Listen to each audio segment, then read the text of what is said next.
What's going on, everybody? Welcome into a special edition of Final Whistle. I'm your host, Blaine Spencer. As always, I have a guest with me today. I have Zachary Braziller from the New York Post. It's a real honor to have him on today. Zachary, thanks for coming on, taking some time out of your evening. Yeah, my pleasure. No problem. Awesome. So let's jump right in. So, Zach, what has the experience been like for you working at the New York Post, if you could describe it? I mean, it's been great. I mean, I've gotten a lot of opportunities to cover a million different things, whether it's college sports, which is kind of my focus, but do a lot of pro stuff. I've covered the Super Bowl. I covered the U.S. Open. Cover the Final Four. I cover the college football playoff every year. I've covered the Stanley Cup Finals. I haven't done any NBA playoffs, but that's probably because the two teams around here stink usually. Although this year they're not quite as bad, obviously. Um, and yeah, I mean, I got into the Post doing high schools, and I've moved up, and now I'm kind of our college sports reporter. That's awesome. So, what has been the best gig that you've been able to cover at the Post? What would be your best memory that you would describe? That best one you've I mean, I covered? think I think my all time favorite game was I think it was the either 2016 or 2017 college football championship game, the year that Clemson beat Alabama. That was Deshaun Watson, was just unbelievable. That was just a great night, a great game. Um, but I think I enjoy most college basketball. I do a lot of. I'm the St. John's beat writer. I do a lot of Seton Hall. I do a little Rutgers. I think I like college basketball the most. But in terms of like a highlight, I mean, covering, obviously covering the Super Bowl is great, covering other stuff is great, but that college football championship game is probably my favorite thing I've covered. All right, I gotta ask you then. When Jalen Hurts scored that touchdown with about a little minute 30 left before Watson took them down the field, were you already starting to write the story that Alabama had won, or did you have to fix it on the fly? How'd that go?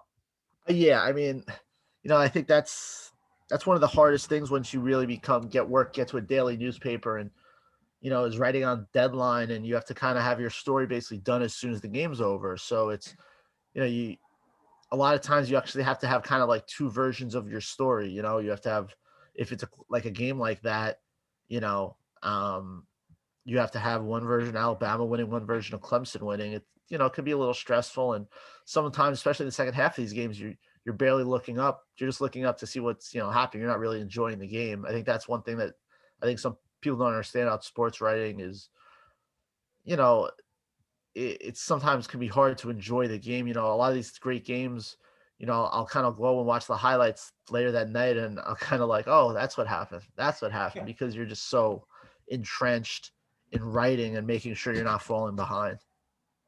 Yeah, completely understandable. So, what got you into sports journalism? Was sports journalism always your goal from the beginning, or did you switch over to journalism? How'd that go for you?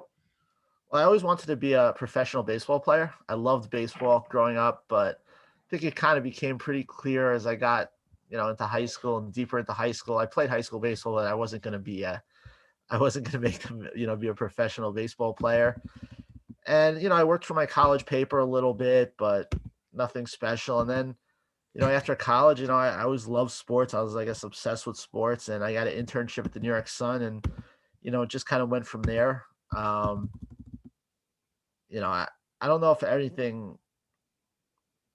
I don't know if it was like something like I want to. This is what I want to be. It just kind of happened. I mean, I always loved sports and wanted to be involved in it, and eventually it just kind of happened.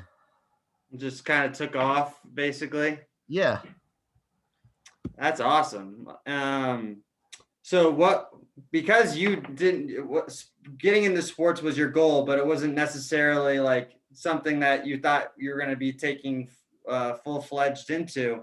What would you say to an aspiring sports journalist, either in high school or college, that are trying to get into the career field? What would be your biggest advice to give to them? Um, my biggest advice is, just to write and find places you can be published. That's just it's simple. It's the most important thing. You gotta you got to write, and that's the way you learn. I know some people go to grad school for journalism, and I think for some people that's a great idea. For me, it just didn't. It wasn't something I wanted to do. All you can do is write and be out there and meet people. I mean, it's a little harder now with the pandemic, obviously, but just in general terms, you got to meet people, and you got to work and write, and you only learn by doing. That's at least kind of how I always felt. Yeah, and how much did you feel networking played a role with your building of your New York Post within career as well as your journalism career? I mean, networking helped because I met some people and I started a website, and from there we eventually got to the Post. So I mean, I had worked for a bunch of weekly newspapers, and so networking kind of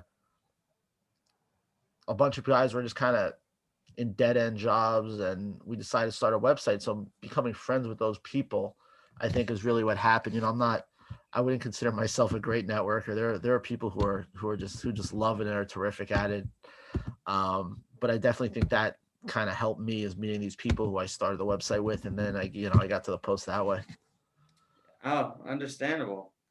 And so you said that the Clemson game was the Clemson Alabama National Championship was the best game you covered. What's the best interview that you've been able to conduct in your career? Man, that's a tough one. I don't think I have a best interview, honestly. Really? I've had some really good ones. I had a big story this summer on Rashid Jordan, a former St. John star who went to prison. I thought that was a really good interview. But yeah, there isn't necessarily one that kind of stands out. I think after an interview, you always think you could have done something better, asked something better, gotten a better response. I mean, I just think that's the beauty of the job, is you can always, you feel like you could always do better. I don't think you're ever really completely content with anything you write or any interview you do. At least that's kind of been my experience. Yeah, I actually can agree with you there. I mean, I'm working for high school sports right now, and I completely understand where you're coming from, trying to figure out what could I have done more to get a potentially a better answer, or what can you worded the question differently, would that done something differently as well. I think that completely makes total impact. Sorry, this is my puppy wanting to go outside. All good. Sorry about that. It's okay.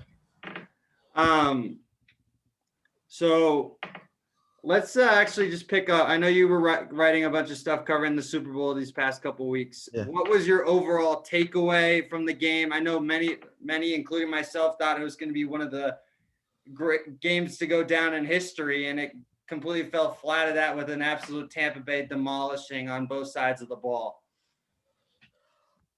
Yeah, I thought the Chiefs were going to win comfortably. Honestly, I was Really? stunned. Yeah, I guess I didn't pay enough attention to, or think enough of how the Kansas City offensive line, how shorthanded they were, and how much of an impact that would have. I was stunned. What do you think that the offensive line was honestly the biggest culprit of what happened? Yeah, I don't think like um they just the Bucks just demolished them up front on both sides of the ball, and in this age where it's all about offense and spreads and all that stuff, it's still, man, the trenches is still where these games are won. And look, you could see it. Mahomes never had any time. The Tampa Bay ran the ball like crazy. I mean, that was the game. You can say anything else. Like it was as simple as Tampa Bay just destroyed them on the line on both sides, and that was it. I mean, I was stunned. I thought if the Chiefs had they had a few big plays possibilities early, where if they would have hit one of those, I might have kind of changed the game a little bit. But I mean, it was domination, really. Yeah, for I actually had the Tampa Bay winning. Actually, I didn't think it was going to be an absolute butt whooping, but that it ended up turning out to be. I had them winning by a field goal myself. But what's the overall legacy now that is Tom Brady? Does he now get into that echelon debate with Michael Jordan of one of the greatest athletes in any sport, or is he still? I know he's still up as the GOAT of the NFL, in my opinion. Where would you rank him now? Yeah, I mean, I don't think there's any doubt he's clearly in that category. I mean, the guy has now won Super Bowls with two teams. I mean, he's been in the Super Bowl 10 times. I mean, it was, I don't think there's any question. Look, I think Tampa Bay won the game not because of Brady. I thought because their defense was phenomenal because they just own the line of scrimmage. But look, the guy just wins. It is really unbelievable. I was one of those people I thought that Tampa would probably make the Super Bowl, make the playoffs with Brady. I did not think they would win a Super Bowl. I did not think they would, even sniff the Super Bowl. I thought they'd probably maybe, get a wild card, win a game at most, maybe lose in the first round. I mean, I was pretty stunned at how it worked out, and the guy's magic. I mean, there's no doubt about it. I mean, you got to put him among the greats. I don't see how you can't. Yeah, I think I think the argument now becomes appearances and victories. Like with Jordan, he went 6 for 6 in his attempts. He only got there 6 times, but he won all 6. Brady's Right. now gotten there 10 and he's won 7. So now it becomes a little bit of a debate again. Then you have Bill Russell who has his 11, and there's so many other areas that you could argue with that. But do you consider this as Brady's biggest accomplishment, greatest accomplishment this year? What he did with no offseason. Then he went through Drew Brees, Aaron Rodgers, and Patrick Mahomes to win a ring. I mean, you can also get credit goes due to the defense, but is this his greatest run that he's done at the quarterback position? I think it's up there. I mean, look, they won some Super Bowls where they weren't expected to win with the Patriots, but I mean, yeah, I think it's definitely up there. They there's no doubt about it. I mean, I'm pretty sure it was until the Super Bowl, at least it was all on the road as well, which is pretty impressive, obviously in its own right. Um, I mean, I'm sure Patriot fans will argue about a few of their Super Bowls were more impressive, and maybe he put up better numbers in some of those postseasons. But you know, I, I I think it's very fair. You could at least make the argument that this is among his greatest accomplishments. Yeah, I agree. And then what do you think needs to be done for Kansas City? Do you think they don't need to do anything and they'll be able to run it back in the AFC, or do you think they need to make some changes? I look, their offensive line was hurt, so I mean, you have to clearly take that into account. If they were healthy, that's obviously such a different game. Their defense wasn't great. It definitely could get better. They definitely need to maybe get a little better up front. But look, they have Mahomes, they have Kelsey, they have Hill. Edwards Hilaire is going to be a very good running back. They're going to be in the mix every year. There's no doubt. I'm sure there's some tweaks they have to make, but I mean, I'd be shocked if this isn't a team that's in the AFC Championship game almost every year and vying for the Super Bowl almost every year. Yeah, do you think the money that between Hill, Kelsey, and Mahomes will come back to bite them though down the road? Yeah, look, there's no doubt it could. I mean, it's not easy to fit all these pieces. And look, as we saw, that talent, if you don't got the guys up front to give it time, it's not going to matter. Yeah. I mean, you could have the best quarterback in the NFL, the best tight end, one of the best receivers, other weapons. If your guys up front aren't doing their job, it's not going to matter. You know, Mhm. um, as someone who covers a lot of watches and covers a lot of the New York football teams, what I saw Mahomes go through was stuff you see the Jets and Giants quarterbacks deal with a lot.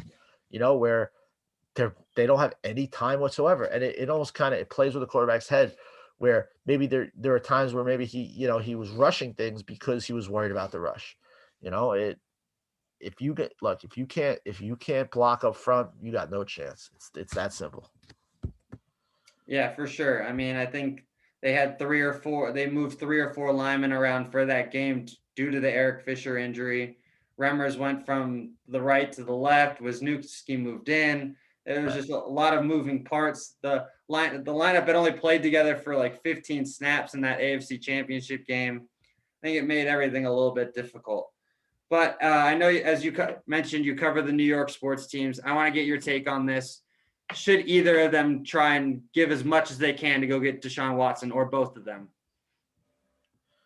Yeah, especially the Jets, 100%. They have so much draft capital. You have a chance to get a top 5 quarterback. I mean, I loved Watson in college. I covered him a lot. I thought it was absolute lunacy the Jets didn't want him out of college. I thought, I mean, and the fact that he fell as far as he did, I thought was ridiculous.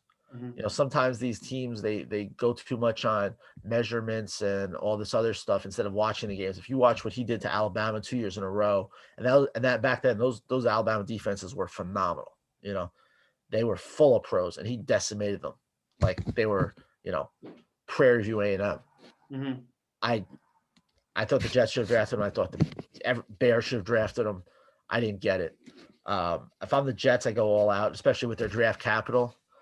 I think the Giants can be a little harder. They don't have a draft pick like the Jets have. They don't have the number 2 pick to, as that carrot. Um, but the Texans do want some defensive players, so maybe the Giants make something work there. It doesn't sound like they're ready to move off of Daniel Jones. If I was them, I completely would. I would completely move everything I could to get him. I think he's that good. He's a class act. People love him. Um,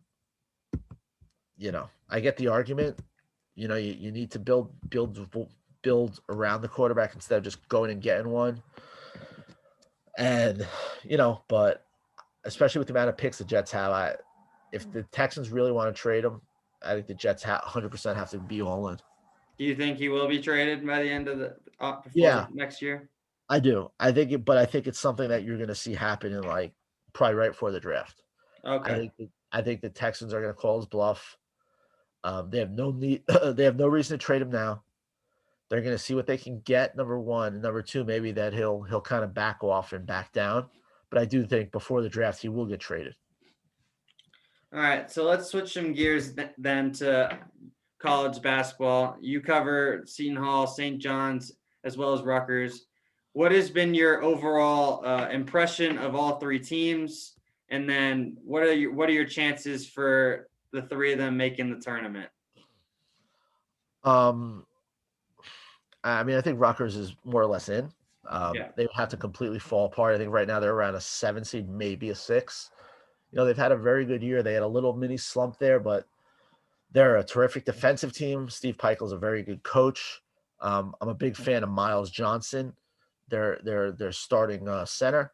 I think Ron Harper Jr. is a very good player. They have depth. I think it's a team that could be tough in the tournament. With the way they defend, and if they're shooting the ball well enough, which is sometimes hit or miss with them, they could be very good. I think Seton Hall is somewhat safely in right now. They're probably a 10 seed. They've had a bit of a weird year. They haven't picked up any huge wins, but they've been very steady. They really haven't lost any games they shouldn't lose yet. Maybe they haven't won any games they shouldn't have won either. I think they're going to make the tournament. I like their team. They're not quite as good defensively as they usually are, but Sandro Mamukelashvili, their 6'11" forward, is a terrific player. He does a little bit of everything. Jared Roden, Miles Kale, Shavar Reynolds. It's a typical kind of tough, gritty Seton Hall team that, if the right draws, could win a game or two. Then there's St. John's, which has gone from really a disappointing season to now a very intriguing season. Before they lost to Butler yesterday, they had won 6 in a row and 7 of 8. They're 500 in the Big East. I think they got a shot at the tournament if they could finish strong. They're still probably the outside looking in right now, but they have 2 terrific players from Brooklyn, Posh Alexander and Julian Champagny. They walled Villanova. They won at UConn. They won at Providence. They got some big ones coming up. They have Xavier at home, Seton Hall at home, possibly UConn at home if he gets made up. Providence at home. They go to Villanova. If they could just play well here down the stretch, don't be great, just play well, I think they make the tournament. And having all 3 teams in the tournament would be terrific. It would Yeah. be it would be a lot of fun. And for the St. John's, how big of a blow was that loss last night? Blowing it late, then losing it in overtime. Look, I've there's been a lot of talk on Twitter among their fan base of what it does to their chances. I don't think it helps, but I don't think it really hurts that much. Right now, it's a quad 2 loss, which isn't terrible. Whether they won or lost this game, to me, they still needed 2 more quality wins. maybe this loss is the difference between them being in the first four and just getting the regular tournament. Maybe that's what it does. I don't think in the end it's what's going to keep them out of the tournament. They need, to me, they could possibly still play at Villanova, home UConn, home Seton Hall, home Xavier. To me, they need to win 2 of those games, and I felt that way whether they beat Butler last night or lost to them. I really don't think it's in the end it's going to make a huge amount of difference. Maybe it just it lessens their margin for error, but you know I just don't think it's going to be that big of a. I don't think it's what's going to keep them out of the tournament. Okay. And then moving over to Seton Hall, I know you mentioned the grittiness. I think them actually being a team that could actually shoot free throws down the stretch has been a interesting caveat, which is where they've struggled a lot of times in recent years. And then how big of an influence, if Bryce Aiken can stay healthy, can he elevate the squad, especially with his being one of the top scorers at Harvard, then transferring out of Seton Hall? Yeah, I mean, Aiken hasn't played a lot. He's had some injury issues, but he has shown in spurts he could be very effective, especially for a team that really doesn't shoot the three well. He can be a terrific shooter. I've said this before. If he has a big March, that's all anyone's going to care about. If they go on a little run with him in March and maybe get to a Sweet 16, nobody's going to care that he couldn't play in December or January. It's all when you're at Seton Hall and you're in the tournament every year. It's all all that matters is March.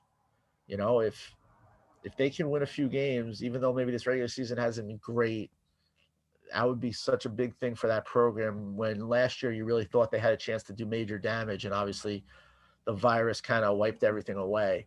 So, I do think when he's on and he's playing well, it kind of changes changes their team, because it just becomes harder to guard people. You can't double team Mamoukelashvili.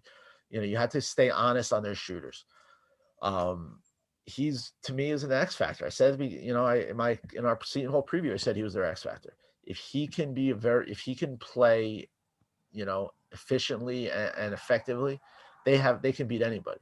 They were up 15 on Creighton with him playing well until they really, fell apart and blew that game. Mm-hmm. But the way they played the first 30 minutes of that game really just showed you what they can do when he is producing. Yeah, absolutely. And before I let you go, Zach, I just want to get your overall impression with the Big East. Now, they announced earlier that they're going to potentially have fans potentially at the Garden. What was your overall assessment of that, and what do you think it is for the conference? Yeah, I mean, I think it's great. These kids deserve it. I'd really like to see it. I mean, it sounds pretty likely, talking to some people around the league, that there will be around 2,000 fans for the Big East tournament. It's not official or done or anything, but yeah, considering what's the Garden's going to be doing with Knicks and Rangers games, it seems likely, and that would definitely, I think, at least, improve the atmosphere, and I think would be nice to see after we've watched all these games without fans. Yeah, absolutely. Well, Zach, I greatly appreciate you taking some time out of your evening today to come on Final Whistle and talk sports with me for a little bit. It's much appreciated. Yeah, no problem. My pleasure. All right, everyone. Enjoy the rest of your week. There will be another Final Whistle episode coming out tomorrow. I will be interviewing the host of the Minnesota Wild, Kirsten Kroll. Look out for that tomorrow. Enjoy your evening, everyone. Thanks for listening.